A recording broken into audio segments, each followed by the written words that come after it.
बिस्मिल्लाहिर्रहमानिर्रहीम, अस्सलामु अलैकुम, सुबह खैर ज़िंदगी। हमारे साथ तशरीफ़ फरमा है डॉक्टर मोहम्मद फ़ताउल्लाह खान। अस्सलाम वालेकुम sir, national coordinator small ruminant research program NARC Islamabad में, और आपको खुशामदीद कहते हैं अपने आज के प्रोग्राम में। डॉक्टर साहब से, डॉक्टर फ़ताउल्लाह से बातचीत का सिलसिला भी जारी रहेगा। बढ़ते हैं अपने गेस्ट की जानिब, डॉक्टर फ़ताउल्लाह से बातचीत का सिलसिला बातें हैं। सर, सबसे पहले तो अपनी स्पेशलिटी बताइएगा, बिकॉज बहुत बड़ा सेक्टर है जिसको आप डील करते हैं। ये जो हमारा जो आज का टॉपिक है ना, ये स्मॉल रूमिनेंट एक्चुअली हम कहते हैं भेड़ बकरियों को कहते हैं। तो भेड़ बकरियां, आपको पता है कि ये जो शोबा है, ये शोबा पैगम्बरी शोबा है। ठीक है, हज़रत आदम अलैहिस्सलाम से लेके हमारे आखिरी नबी तक लोग इस शोबे से मुंसलिक रहे हैं। ठीक है, और पाकिस्तान में कुदरत तौर पे सबसे ज़्यादा तादाद अगर लाइव स्टॉक में देखें, जानवरों में देखें, तो ये भेड़ बकरियों की तादाद है। सबसे पहले ज़्यादा तादाद बकरियों की है, जो कि तकरीबन 6 करोड़ से ज़्यादा है, और भेड़ों की तादाद इस वक्त पाकिस्तान में 3 करोड़ के करीब है जी। अच्छा, बकरियां 6 करोड़ और भेड़ें 3 करोड़ हैं। अच्छा, उसकी वजह यह है कि बकरियों को इस वजह से कि लोग हमारे जो है ना पसंद ज़्यादा करते हैं बकरियों को। हम बात अब बकरी को कहते हैं कि गरीब आदमी की गाय भी है जी। अल्लाह ताला ने पाकिस्तान में ऐसी नस्लें भी दी हैं ना, जिसका दूध जो है ना वो गाय के बराबर होता है। मैं एक मिसाल देता हूँ, हमारी जो है बीतल है, पंजाब की, सेंट्रल पंजाब की जिसे हम कहते हैं बीतल है, दायरा दीन पनाह है, या सिंध की कमोरी है, या जतन है, या KPK की दामानी है, ये दूध भी देती हैं, गोश्त के साथ साथ दूध भी देती हैं, और ये पाकिस्तान की इकानमी में ख़ास करके बड़ा रोल है। इस वक्त पाकिस्तान में तकरीबन 7 से 8 मिलियन लोग जो हैं ना इस शोबे से वाबस्ता हैं, या वास्ता या बिल वास्ता, या उनको मुख्तलिफ उनके साथ लिंक है उनका। और आपका तकरीबन जो है ना 34% गोश्त, जिसे हम मटन बोलते हैं, वो आपका भेड़ बकरियों से आता है। ठीक है, और अब मैंने जो इसमें काम किया है जी, हमने डिफरेंट शोबे में काम किया। इसके हमने ब्रीडिंग नस्लों पे काम किया है पाकिस्तान के अंदर, कि हमारी जो नस्ल है इसको हम कैसे इम्प्रूव कर सकते हैं दूसरी नस्लों के मिलाप से, या उनके हिसाब से। दूसरा, गोश्त के हिसाब से हम इनकी गोश्त के पैदावार को कैसे बढ़ा सकते हैं, ताकि ये एक्टिविटी जो है ना ये मुल्क के अंदर ये किस्म की जिसे कहते हैं कारोबारी बिजनेस बन जाए। जैसे पोल्ट्री में प्रोडक्शन जो बिजनेस आप जो है बिज़नेस बन गया है, इस तरह ये स्मॉलमेंट भी बिजनेस होता जा रहा है। लोग इसके फार्म बना रहे हैं ताकि इससे ज़्यादा फ़ायदा उठाएं, और लोग उनका ज़र मुबादला काम इस वक्त। तो सर, माशाल्लाह आपने बताया कि मैक्सिमम लोग पाकिस्तान के जो हैं, मतलब बहुत सारे लोग इस शोबे से वाबस्ते हैं, 7 to 8 मिलियन। आपकी क्या वजह बनी भेड़ बकरियों पे काम करने की? मैडम, बात यह है कि मैंने ये पाकिस्तान में अभी तक हमारा नेशनल लेवल पे सिर्फ NARC में है जहाँ पे जो काम होता है। पंजाब में किसी में कोई शोबा नहीं है। अच्छा, सवाए NARC के? सवाए NARC पाकिस्तान में और कहीं सवाए अब शुरू किया है कुछ अर्सा पहले जो है ना पंजाब में हुआ है, ये भेड़ बकरियों का काम है। सबसे पहला काम जो स्टार्ट किया है ना, वो इस्लामाबाद NARC ने स्टार्ट किया है। क्योंकि एक चीज़ होती है कि हमें, क्योंकि इसमें मैंने जैसे कि बताया ना कि सबसे ज़्यादा तादाद इसी की है, क्योंकि एक वजह तो उसकी ये है कि ये गरीब आदमी के साथ लिंक है, इस पर कोई तवज्जो देता ही कोई नहीं है। भेड़ बकरी जो रखता है हमेशा गरीब आदमी रखता है, गरीब आदमी के साथ है, इस मुल्क में कोई उसको तवज्जो नहीं देता। लेकिन आहिस्ता आहिस्ता इसकी इकनॉमिक्स वैल्यू बढ़ती जा रही है। अब लोग इसमें काफ़ी सारे बड़े दूसरे लोग भी आ रहे हैं। अब हमने इस पर ब्रीडिंग का काम भी शुरू किया हुआ है, न्यूट्रिशन का काम भी शुरू किया हुआ है, इसके साथ साथ हमने इसकी बीमारियों का काम भी शुरू किया है इसमें। ये एक इदारा है पूरे पाकिस्तान में कि जो कि सारे पूरे पाकिस्तान को फीडबैक देता है। कहीं खुदा न खासा को प्रॉब्लम हो जाए, कोई वो चीज़ हो जाए, तो हम ही उन लोगों को हेल्प करते हैं, गाइड एंड एडवाइस करते हैं। Very nice, so credit goes to NARC Islamabad. लेकिन जनाब, अब जो अगला सवाल आपसे करने जा रही हूँ, व्यूअर्स का बहुत ही मतलब इंटरेस्ट का क्वेश्चन है, वो ये कि अभी रमज़ान ईद की आमद है, बड़ी ईद जो है, छोटी ईद के बाद तो लोग जानवर जो है वो 3-4 महीने पहले से भी खरीदना शुरू कर देते हैं। सो बकरियों के हवाले से, भेड़ बकरियों के हवाले से बात करेंगे कि भेड़ बकरियों को कुर्बानी के लिए जब चूज़ किया जाता है तो कौन सी नस्ल का इंतखाब करना चाहिए? एक चीज़ बेहतरीन जानवर कौन सा होगा? आप बहुत अच्छा सवाल किया, क्योंकि ये आपने सही फरमाया कि यह बार है कि ये एक जो गरीब आदमी रखता है ना जी, एक कमर्शियल एक्टिविटीज़ है। ख़ास करके जो लोग रखने वाले हैं, बल्कि लोग उससे पहले रखते 5-6 महीने शुरू कर देते हैं रखना, ताकि ईद पे जानवर। कुछ लोगों का शोबा जो है ना, इसी से भेड़ बकरियाँ पालते हैं और ईद के ऊपर बेच देते हैं, वो सारा साल का खर्चा रखते हैं।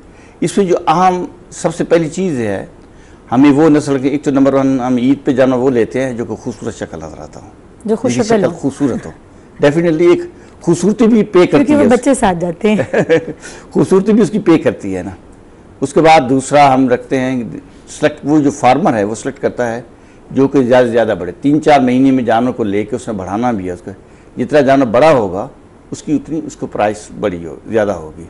हमारे पाकिस्तान में लकीली, पाकिस्तान के अंदर जो है ना तकरीबन आपको बता दूं 28 के करीब हमारे पास बकरियों की नस्लें हैं और 24 के करीब भेड़ों की नस्लें हैं। अच्छा, 6 करोड़ बकरियों में से 28 नस्लों पर मुश्तमिल है, बकरियों की हैं और 24 जो हैं वो भेड़ों की नस्लें हैं। और ये इलाकाई तौर पर मुख्तलिफ इलाके मुख्तलिफ नस्लें पाई जाती हैं कुदरत ने, क्योंकि ये जो होते हैं हर इलाके में उसके आब हवा के हिसाब से, खुराक के हिसाब से, उसकी इन्वायरमेंट के हिसाब से उनकी नस्लें पाई जाती हैं। और इनमें हमारे यहाँ जो सबसे अच्छी नस्लें जो हैं, ख़ास करके पंजाब में कहूँगा, बकरी में बीतल है। आप देखें बीतल का बकरा 80-80 लाख का भी बिकता है जी। उसके बाद जो हमारा टेडी भी आता है, बर्बरी भी आता है, ठीक है ना। ये है गोश्त के लिए हम इस्तेमाल करते हैं। और भेड़ में आपका कजला मशहूर होता है जो कि गुजरांवाला, सरगोदा, खुशाब इस साइड में पाया जाता है। लोई जो है सेंटर आपके पंजाब में, साहिवाल के इलाके में, थली आपके थल के इलाके में ज़्यादातर है, बकर, मियाँ वाली, लैया इस साइड में लोग ज़्यादा इसको करते हैं। ज़्यादा सबसे ज़्यादा जो है इन 4 नस्लों की जो है पंजाब के अंदर इन 4 नस्लों में, उसकी वजह है कि एक तो है इनकी शक्ल खूबसूरत है, दूसरा यह है कि ये इनका ग्रोथ रेट ज़्यादा है, जिस वजह से फार्मर को बेनिफिट होता है। तो इसलिए ये नस्लें तो ग्रोथ रेट इनको ऑलरेडी ज़्यादा है या आपकी कुछ काविश है? मैडम काविश हमारी ये होती है कि हम उनको जो फार्मर्स है उसको बताते हैं कि इनको कौन सी आप न्यूट्रिशन देनी है, रिक्वायरमेंट ग्रोथ रेट बढ़ाने के लिए बनाता है। कुदरत कुछ रखा हुआ है, कुछ हम ब्रीड को डेवलप किया, उनमें से भी है, हमारा ऐसा भी है कुछ हम सिलेक्शन करते हैं कि ये सिलेक्ट करके जो ज़्यादा ग्रोथ वाली हैं उनको रखते हैं, बाकी जो लो ग्रोथ वाली हैं उनको कल कर देते हैं। अच्छा, तो ग्रोथ रेट बढ़ाने के लिए आप किल करते हैं कुछ? ग्रोथ रेट बढ़ाने के कई फैक्टर्स होते हैं। एक ब्रीडिंग में आ जाता है, नस्लकशी आ जाता है। हम हमेशा वही जानवर सेलेक्ट करते हैं। जब हम जो स्टार्ट करते हैं नस्लकशी का प्रोसेस जो है, जब बच्चा पैदा होता है, बच्चा से पैदा होने से लेकर जवानी तक उसको हम उनका डेटा लेते रहते हैं, ठीक है। दूसरा उसके बाद हम उनको खुराक देते हैं, ठीक है। आप उसके लिए कोई ना कोई चाहिए ना खुराक। तीसरी चीज़ खुराक के बाद तीसरी चीज़ उनकी डिज़ीज़ का कंट्रोल है, क्योंकि इन जानवरों में डिज़ीज़ काफ़ी आती है, बीमारी काफ़ी आती हैं, जिस वजह से कंट्रोल से ये 3-4 फैक्टर होते हैं। करने के बाद ही फिर जो है ना हम जाते हैं कि ये, इसलिए काफ़ी सारे फार्मर मेरे पास आते हैं। हमने एक्सपेरिमेंट शुरू किया हुआ है ना, किया है कि हमने डिफरेंट स्टेज से रख के, एज से रख के अप टू 2 साल तक कौन सी एज में जानवर को रखे फार्मर, ताकि उसको मैक्सिमम प्रॉफिट। जी, बहुत इंपॉर्टेंट पॉइंट है, कमर्शियल पॉइंट है, क्योंकि अब ये लोग कमर्शियल में आते हैं नहीं, हर चीज़ इकोनॉमिक के साथ, क्योंकि लोगों की इंटरेस्ट की चीज़ है कि कमर्शियली कौन चीज़ उनको फ़ायदा कर रही है, फाइनेंशियली कौन सी भेड़ बकरियाँ रखेंगे तो उनको मतलब इकोनॉमिकली फ़ायदा हो डेफिनेटली। जी जी। सो यही सवाल है कि अगर मतलब छोटे लेवल पे बाज़ लोगों ने घरों में कुछ भेड़ बकरियाँ रखी होती है गोश्त के लिए, दूध के लिए, सो कौन सी किस नस्ल की भेड़ बकरियाँ ख़रीदेंगे कि इकोनॉमिकली उनको बूस्ट मिलेगा? जो हम जो स्टडी की है यहाँ पे NARC के जो तजर्बात किए हैं, हमारे बकरी में ख़ास करके ये बीतल एक्सीलेंट है। बीतल जो है ना, बीतल की 3-4 स्ट्रेन है। एक सेंट्रल पंजाब की है, एक आपकी चोलिस्तान में है, एक राजनपुर की है, एक आपकी गुजरात की है। लेकिन सबसे ज़्यादा जो बेस्ट बीतल है, देखें ना, अगर आपने बकरा कराची, जो चोलिस्तान का जो होता है, बहावलपुर का, बहावलनगर का जो बकरा है ना, वो लाहौर या कराची चला जाता है। उनको मक्खी चीनी भी बोलते हैं या बरवानी भी बोलते हैं वो लोग। दूसरा जो है ब्लैक एंड वाइट स्पॉट है, सेंट्रल पंजाब का है, ये लैया हो गया, बखर हो गया, साहिवाल, मुल्तान, लाहौर, ये ज़्यादातर जहाँ चलता है। तो ये हम इसकी वजह यह है कि इसकी सबसे पहले बताया ना, ईद में प्राइस के साथ जो ब्रीड के साथ क्लाइमेटिकल चेंजेस भी तो वेरी करती हैं, करती इस वजह से उनकी करती हैं। दूसरी चीज़ है कि वो शक्ल भी है उसकी, जो ज़हरी शक्ल, जैसे मैंने कहा है कि जितनी शक्ल खूबसूरत होगी ना, बाद शक्ल के हिसाब से फार्मर जो गाहक है वो पैसे दे जाता है उनको, ठीक है। इस धोखे में नहीं आना चाहिए, क्योंकि इनकी शक्ल खूबसूरत होती है, इसलिए वो लोग पैसे इनको ज़्यादा देते हैं, प्राइस उसकी ज़्यादा, इसलिए लोग ज़्यादातर ये बीतल रखते हैं, आप देखें ना। सर बीतल पाकिस्तान में हर जगह तो नहीं पाया जाता होगा? पंजाब में बीतल है। अच्छा, ये आपके पास सही सवाल है, पंजाब में बीतल है। अच्छा, सिंध में जब देखें, सिंध की उनकी है, सिंध में कमोरी है या पटेरी है या जातन है, वहाँ पे सिंध में चलती है। जबकि के में ज़्यादातर दुम्बा चलता है। पठान जो है ना, अच्छा दुम्बा रखते हैं, पठान खाते भी शौक से दुम्बा खाते हैं ना। पठान हो गया, के हो गया, या बलूचिस्तान हो गया, बलूचिस्तान में भी दुम्बा चलता है। ठीक है, उनकी अपनी नस्ल है। वहाँ बलूचिस्तान में बलोची नस्ल के एक्सीलेंट है, इधर तुर्की के कह सकते हैं, ये बड़ी अच्छी नस्ल के हैं, ये उधर चलता है। हर इलाके के, पंजाब और सिंध में बकरी चलती है ज़्यादातर, गोश्त के हिसाब से लोग प्रेफर करते हैं। exactly. और के और बलूचिस्तान में जो है ना वो दुम्बा चलता है। अच्छा, तो आप मतलब क्लाइमेटिकल चेंजेस के अलावा जनाब शौक भी लोगों का बहुत हद तक मैटर करता है कि वो किस किस्म की नस्ल की भेड़ बकरी दुम्बा रखना चाहते हैं, चाहे खाने के लिए हो, चाहे दूध के लिए हो, चाहे उनकी काम के लिए उनको इस्तेमाल आने के लिए हो। तो सर इनके रखने के लिए, जानवर रखने के लिए मतलब घरेलू सेक्टर पे कितनी जगह दरकार होती है? मैडम हम ये कहते हैं, एडवाइस करते हैं, ये भेड़ बकरी को जो चाहिए ना 12 से 16 स्क्वायर फुट एरिया चाहिए, 12 से 16 स्क्वायर फुट चाहिए। अगर आपने कमर्शियल फार्म बनाना हो, ठीक है ना, अगर आपने कोई कमर्शियल फार्म बनाना हो, आपके पास एक जानवर के लिए 12 से 16 स्क्वायर फुट करके, अगर बड़ी साइज़ का जानवर बीतल है उसके लिए 16 स्क्वायर फुट जगह चाहिए, ठीक है ना। अगर आप बर्बरी है उसके लिए 13-14 फुट चाहिए, इसलिए हमने रेंज बताई है। भेड़ के लिए थोड़ी सी जगह कम चाहिए एज़ कम्पेयर टू बकरी के लिए चाहिए। आप जितने नंबर आपके एनिमल्स होंगे वो आपको कवर्ड एरिया चाहिए उसके लिए। बाकी कुछ लेकिन 16 फीट 16 फीट 4 बाई 4 कहते हैं आप, ठीक है ना। एक बकरे के लिए चाहिए जी। अगर आपके पास 15, 20 या 50, 60 जानवर, उस हिसाब से अपना एक शेड बनाएं, उस हिसाब से। उनके बाद एक हम उसको कहते हैं खुला एरिया है, जिसे कहते हैं, जिसे बाड़ा बोलते हैं आप लोग ना, वो डबल साइज चाहिए, में बड़ा कहा बाड़ा के उसको डबल साइज से, ताकि वो एक अगर सर्दी है तो अंदर रख सकते हैं, अगर गर्मी में होगी तो कम से कम खुली जगह हो उसके लिए, वो डबल एरिया चाहिए उसको। 16-32 फुट। सर आपने रखने का तो बताया, लेकिन उनकी खुराक का क्या बंदोबस्त बताया? खुराक के लिए उसकी मैडम ये है, सबसे पहली चीज़ ये है कि जब जानवर ले आए ना उनको, एक तो सब्ज पट्ठा चाहिए, उसके सब्ज चारा चाहिए, सब्ज चारा चाहिए। हमको ये कहते हैं कि 5 से 10 किलो केजी, ठीक है ना, उनको चारा दें भेड़ बकरी को, और उसके बाद हम उसको कहते हैं वंडा दें। क्या दें? वंडा। क्या होता है? जिसे कहते हैं आप कंसंट्रेट हम बोलते हैं, ठीक है। पंजाब में ये वंडा आम चलता है। अच्छा। कंसंट्रेट भी बोलते हैं इसको, ठीक है ना, ठीक है। एक स्पेशल खुराक बनाई जाती है उसमें, जिसे कहते हैं कि मुतवाजन खुराक हो, ताकि उसमें बैलेंस डाइट हो उसके लिए ना, जिसमें तकरीबन जो हम कहते हैं खास करके ये फैटरिंग की राशन के, जिस तरह के ना बच्चे की खुराक अलहदा होती है, भी एक उससे नौजवान उसकी अलहदा होती है, बूढ़े की अलहदा होती है, इसके इनकी भी डिफरेंट खुराक है। हम एक जानवर दूध के लिए उसके लिए हम अलहदा खुराक बनाते हैं, एक जानवर हमने फैटरिंग लेकर रखना है, फरबा करना है, उसके लिए हम अलहदा खुराक बनाते हैं। एक जानवर बहुत छोटा है, जस्ट अभी स्टार्ट करे, उसके लिए हम अलहदा खुराक बनाते हैं। ख़ास करके फरबा के लिए हम कहते हैं कि जानवर उसमें रिच प्रोटीन और रिच जैसे निशास्त का प्रोटीन और उसमें एनर्जी हो, स्टार्च हो, ताकि स्टार्च होगा, ताकि वो उसकी खुराक जल्दी से जल्दी ग्रोथ होगी। स्टार्च और प्रोटीन का इंटेक बहुत ज़रूरी है, मौजूद हो। और उसमें हम ये कोशिश करते हैं कि उसकी तकरीबन, हम जो कहते हैं एक नॉर्मल रूल हम बताते हैं कि 3% ऑफ द बॉडी वेट हम कहते हैं 3%। फॉर एग्जाम्पल अगर उसका जो है ना, समझें कि 30 किलो वज़न है एक जानवर का, तो 3% हिसाब से 1 kg उसको चाहिए, खुराक चाहिए। ये जरा बात रिपीट करते हैं प्लीज़। ये अगर 3% ऑफ द बॉडी वेट के हिसाब से करते हैं। अच्छा, अगर एक मैं एग्जांपल दे रहा हूँ, अगर एक जानवर का रफली जो है ना 30 किलो वज़न है, भेड़ है बकरी, उसके लिए जो 1 किलो वंडा चाहिए। अच्छा, ठीक है ना, 1 किलो वंडा या कंसंट्रेट या जिसे बैलेंस राशन चाहिए, ताकि उसकी ग्रोथ ज़्यादा हो। अच्छा सर, आपने खुराक का बताया, आपने जगह का बताया, लेकिन इट्स अ ह्यूज रिस्पॉन्सिबिलिटी अगर आप घर के किसी एरिया में जानवरों को रखते हैं, मतलब बहुत बड़ी जिम्मेदारी है।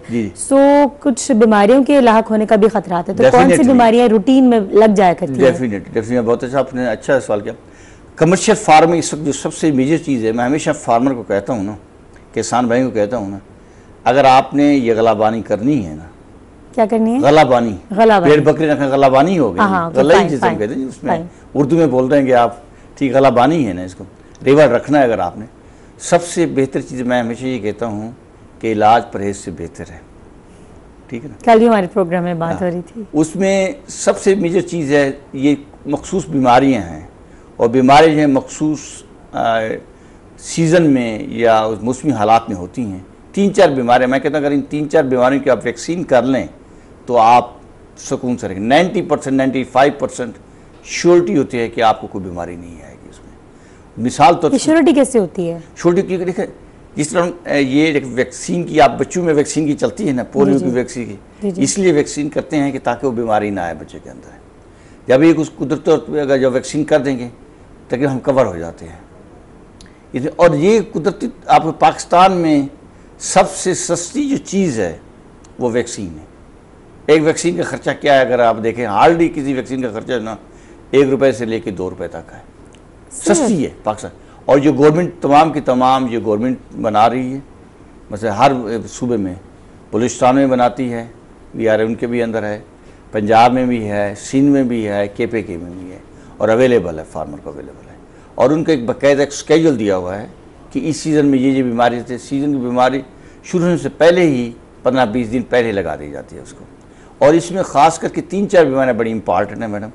एक एंटेरोटॉक्सीमिया कहलाती है, जिसे कहते हैं दस्त की बीमारी भी बोलते हैं। एंटेरोटॉक्सीमिया दस्त भी है, उसको दस्त भी हो लग, उससे ये होता है कि पेचिस दस्त वगैरह लग जाते हैं। ये बड़ी आम बीमारी, कॉमन बीमारी है, जिसे वाही बोलते हैं बाद दफ़ा किस जगह में, तो वो पेचिस लग जाते हैं। उसकी वैक्सीन अवेलेबल है।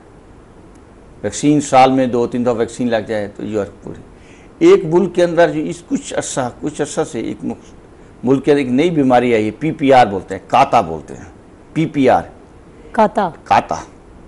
एक्चुअल ये बीमारी साउथ अफ्रीका में शुरू हुई, वहाँ पे स्टार्ट हुई साउथ अफ्रीका में। उसके बाद ये अर्ली 90s में पाकिस्तान में आई है। ठीक है, पहले तो जब हमने DVM की या कोर्स पढ़ते थे, हम उस वक्त ये पढ़ते ही नहीं थे काता होती क्या चीज़ है। उसके बाद फिर ऐसे से पता लगा। आजकल पाकिस्तान में काफ़ी है, और लकीली पाकिस्तान हुकूमत पाकिस्तान NARC भी ये वैक्सीन बना रही है गवर्नमेंट। बल्कि एक प्रोजेक्ट और आ रहा है अक़वाम मुत्तहिदा के ताउन से PPR के ऊपर, पूरे पाकिस्तान में चलेगा कि उसको हम कैसे से कैसे रेडिकेट किया जाए मुल्क के अंदर, उसकी वैक्सीन बनाई जाए और फार्मर को दी जाए। एक होती है तीसरी बीमारी, ये है प्लूरल निमोनिया है, जिसे देखते हैं वो नेज़ल डिस्चार्ज होता है, खांसी होती है, ख़ास करके भेड़ों में, बकरियों में, सर्दी में ज़्यादा लगते हैं, उसकी भी वैक्सीन बनी हुई है। सो वैक्सीनेशन डॉक्टर फतेह के ख्याल से जो है बहुत ज़्यादा ज़रूरी है। अगर जानवरों की भी वैक्सीनेशन जो है इन टाइम करवा ली जाए तो कोई वजह नहीं आपको बीमारियों से बचा सकते। डॉक्टर फतेह, आपसे बातों का सिलसिला यूँ ही जारी रहेगा, लेकिन इस वक्त 7 सवेरा प्रोग्राम में वक्त हुआ चाहता है कमर्शियल ब्रेक का। कमर्शियल ब्रेक के बाद आपको दोबारा ज्वाइन करेंगे, हमारे साथ रहिएगा।